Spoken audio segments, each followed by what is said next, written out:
ചേട്ടനിപ്പോൾ use ചെയ്തതിൽ ഏറ്റവും ഇഷ്ടപ്പെട്ട ഒരു കാര്യവും ഇഷ്ടപ്പെടാത്ത ഒരു കാര്യവും ഒന്ന് ഷെയർ ചെയ്യാം. റോഡ് കയറി ചെയ്ത് അറിയാതെ തന്നെ വണ്ടി പോകുന്നുണ്ട്.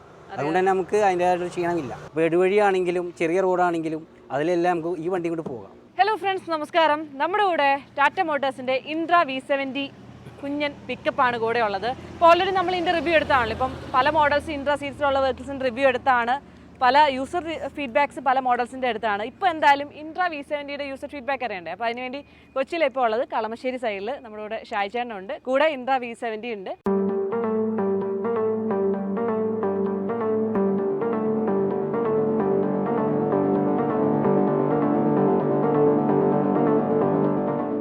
അപ്പോൾ ചേട്ടാ, എന്ത് പർപ്പസിലാണ് ഇത് ഓടിക്കൊണ്ടിരിക്കുന്നത്? ഇത് നമ്മൾ കളമശ്ശേരിയിൽ ഇവിടെ KRSൻ്റെ ഗോഡൗണാണ്. ഓക്കെ, ഇവിടെ പാർസലിൻ്റെ സർവീസ് ഇതാണ്. ഇത് ഓൾ കേരളയാണ് ഓടിക്കൊണ്ടിരിക്കുന്നത്. ഓൾ കേരള ഓടുന്നത്. Okay okay. ഇപ്പോൾ എടുത്തിട്ട് എത്ര നാളായിട്ടുണ്ട്? ഇപ്പോൾ എടുത്തിട്ട് ഇപ്പോൾ ഒരു മാസം ആവണുള്ളൂ. എങ്ങനെയുണ്ട് ഓവറോൾ ഒരു എക്സ്പീരിയൻസ് ഇൻട്രാ V70 വെച്ചിട്ടുള്ളത്? വണ്ടി വേറെ കുഴപ്പമൊന്നുമില്ല, സുഖമായിട്ട് ഓടിക്കാം. പിന്നെ ഈ പറഞ്ഞതുപോലെ ക്ഷീണം വരില്ല, ചാട്ടുമില്ല. മുന്നേ ഏതെങ്കിലും വെഹിക്കിൾസ് യൂസ് ചെയ്തിട്ടുണ്ടോ? ഞാൻ ബടാ ദിവസം ഓടിച്ചുകൊണ്ടിരിക്കുന്നതാണ്. ഓക്കെ, വണ്ടി ഉണ്ടായി, അതിപ്പോൾ കൊടുത്തിട്ട് ഇതിപ്പോൾ എടുത്തേക്കണം. എന്തുകൊണ്ടാണ് V70 ഇപ്പം കൂടുതൽ ലോഡ് ക്യാരി ചെയ്യാന്നുള്ളത് തന്നെയാണോ? ലോഡ് കയറും എന്നുള്ളൊരു പ്രതീക്ഷയുണ്ട്. പിന്നെ കുഴപ്പമൊന്നുമില്ല, വണ്ടി കൊണ്ടെടുക്കാൻ സുഖമാണ്. എവിടെ നമുക്ക് ഒതുക്കി കൊണ്ടുപോകാം. ഇടവഴി കിട്ടിയാലും നമുക്ക് അതിലും ഓടിച്ചുകൊണ്ട് പോവാം. പിന്നെ അങ്ങനെയുള്ള പിന്നെ ലോഡായാലും അത്യാവശ്യം കയറും. പിന്നെ മൈലേജ് ഉണ്ടെന്ന് അറിഞ്ഞ് അങ്ങനെയൊക്കെ ഉള്ള ഒരുപാട് ഗുണങ്ങളുണ്ട്. അല്ല, എന്തുകൊണ്ടാണ്, എങ്ങനെയാണ് ഇതിലേക്ക് എത്തി? ഓടിച്ച് ടെസ്റ്റ് എടുത്തിരുന്നോ, അല്ലെങ്കിൽ V50 ഓൾറെഡി യൂസ് ചെയ്തിട്ടാണോ V70ലേക്ക് വന്നത്? അല്ല, മുമ്പ് ഞാനൊരു ടാറ്റയുടെ വണ്ടി എടുത്തിട്ടുണ്ട്. അത് എൻ്റെ ഇതിൽ ഞാൻ ഇത് ഇറങ്ങിയപ്പോൾ ഒന്ന് നോക്കാം എന്നുള്ള ഇതിലെടുത്തേക്കുന്നതാണ്. ഇനി ചോദിക്കാനുള്ള ഓവറോൾ ഡ്രൈവിംഗ് കംഫർട്ട് കാര്യങ്ങൾ, ക്യാബിന് പറഞ്ഞിട്ടുള്ള കാര്യങ്ങൾ, ലോങ് പോകുമ്പോൾ എത്രത്തോളം കംഫർട്ടബിൾ ആണ്? നമുക്ക് വളരെ ഇതുണ്ട്, കാരണം കിടക്കാൻ വരെയും സൗകര്യമുണ്ട്. ഇതിൻ്റെ കാല് നീട്ടിയിരിക്കാം, ചുരുക്കി വെക്കണ്ട, 3-4 ഇരിക്കാനുള്ള സൗകര്യമുണ്ട്. പിന്നെ എഞ്ചിന്റെ പെർഫോമൻസ് കാര്യങ്ങളൊക്കെ എങ്ങനെയാണ്? ഇതുവരെ ഒരു കുഴപ്പം, നല്ല സ്മൂത്തായിട്ടാണ് വണ്ടി പോകുന്നത്. പിന്നെ ഈ പറഞ്ഞതുപോലെ വേറെ ഒച്ച അങ്ങനെയുള്ള ഇതൊന്നുമില്ല, നല്ല കൂളന്റിൽ വണ്ടി പോകുന്നുണ്ട്. AC നല്ല പക്കയാണ്. പിന്നെ ക്ഷീണമൊക്കെ ലോങ് പോകുമ്പോൾ ക്ഷീണം വളരെ കുറവാണ്, കാരണം മറ്റു വണ്ടി ഓടിക്കുന്ന നമുക്ക് ക്ഷീണം അറിയുന്നില്ല, ഉള്ള കാര്യം പറയാൻ.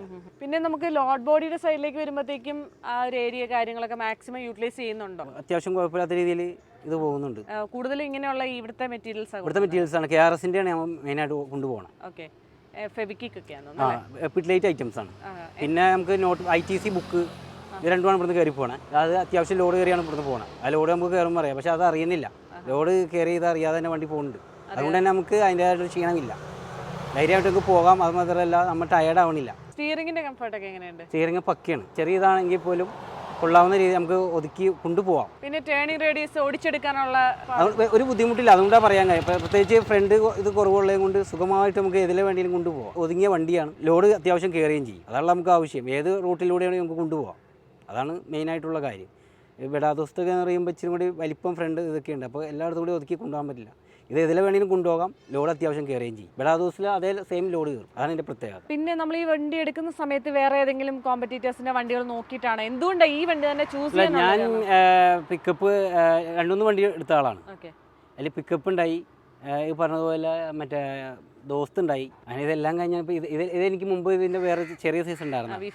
അപ്പോൾ അത് കൊടുത്താണ് ഞാൻ ഇത് എടുത്തേക്കണം. അപ്പോൾ എനിക്ക് ഇതിനോട് മെച്ചമുണ്ട്, അതുകൊണ്ട് തന്നെ എടുത്തു പോകുന്നു. പിന്നെ ചേട്ടാ, ഒരു കാര്യം കൂടി, അതായത് ചേട്ടൻ ഇപ്പോൾ യൂസ് ചെയ്തതിൽ ഏറ്റവും ഇഷ്ടപ്പെട്ട ഒരു കാര്യവും ഇഷ്ടപ്പെടാത്ത ഒരു കാര്യവും ഒന്ന് ഷെയർ ചെയ്യും. ഇഷ്ടപ്പെട്ട കാര്യം, ഇഷ്ടപ്പെട്ട വണ്ടികളിൽ ഇപ്പോൾ ഈ വണ്ടിയാണ് തരക്കേടില്ലാത്ത വണ്ടി. പിന്നെ നമുക്ക് കൊണ്ടെടുക്കാം. വേറെ ഒന്നല്ല, ഏറ്റവും വലുത് ഒരു ഡ്രൈവറിനെ സംബന്ധിച്ചോളം അവൻ ഓടിച്ചു കഴിഞ്ഞാൽ അവർക്ക് ക്ഷീണം പെട്ടെന്ന് വരും, കാരണം ടയേർഡാവും. ചില വണ്ടികൾക്ക് അങ്ങനെ ഒരു പ്രത്യേകതയുണ്ട്, അതിൽ ഇതില്ല. അതാണ് ഇതിൻ്റെ മെയിൻ ഗുണം. കാരണം നമ്മൾ ടയേർഡായിട്ട് ഇറങ്ങണ്ട, നമുക്ക് ഓടിക്കുന്നത് അറിയില്ല. ലോഡ് എത്ര കയറിക്കോട്ടെ നമുക്ക് സിമ്പിളായിട്ട് കൊണ്ടുപോയി ഇറക്കി അരിയാതക്ക് വരാം. പിന്നെ എവിടെയാണ് കസ്റ്റമേഴ്സ് ലോഡ് കൊണ്ടുപോകണമെന്ന് നമുക്ക് അറിയില്ലല്ലോ. അപ്പോൾ ഇടവഴിയാണെങ്കിലും ചെറിയ റോഡാണെങ്കിലും അതിലെല്ലാം നമുക്ക് ഈ വണ്ടി കൊണ്ട് പോകാം. അതാണ് നമ്മുടെ ഇത്. അപ്പോൾ അതുകൊണ്ട് തന്നെ എത്ര ലോഡ് ഉണ്ടെങ്കിലും നമുക്ക് കൊണ്ടുപോവുകയും ചെയ്യാം. അതിനുള്ള ഇത് ഭാരം വലിച്ചോളും.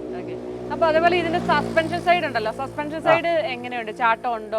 ചാട്ടം വളരെ ഇല്ല. ചാട്ടം നിലവിൽ ഇപ്പോൾ ചാട്ടമൊന്നുമില്ല, നല്ല കൂളൻ്റ് ആയിട്ടാണ് വണ്ടി പോകണം. അതുപോലെ ഇഷ്ടപ്പെടാത്തൊരു കാര്യം? ഇഷ്ടപ്പെടാത്ത കാര്യം നിലവിൽ ഇപ്പോൾ അങ്ങനെ പ്രത്യേകിച്ച് പറയാൻ ഒന്നുമില്ല. ഇഷ്ടപ്പെട്ട വണ്ടിയാണ്, അപ്പോൾ പിന്നെ അതിനെപ്പറ്റി പറയാനില്ല. അപ്പോൾ ഓവറോൾ ഹാപ്പിയാണ്? ഹാപ്പിയാണ്. ചേട്ടാ, പിന്നെ ഇതിന്റെ AC എങ്ങനെയുണ്ട്? AC-യുടെ പെർഫോമൻസ് എങ്ങനെയുണ്ട്? AC പക്കയാണ്, നല്ല കൂളൻ്റ് ആണ്, പെട്ടെന്ന് ഇതാവുന്നുണ്ട്. അതുപോലെ തന്നെ എല്ലാം കൊണ്ടും. അപ്പം പിക്കപ്പിൽ ഒരു AC കൂടെ വന്നപ്പോഴത്തേക്കും കുറച്ചുകൂടെ സപ്പോർട്ട് കാണാം അല്ലേ? AC ഇതിനകത്ത് വന്നതിനോട് AC സെറ്റായി, വണ്ടിയും സൂപ്പറാണ്. താങ്ക് യു ചേട്ടാ.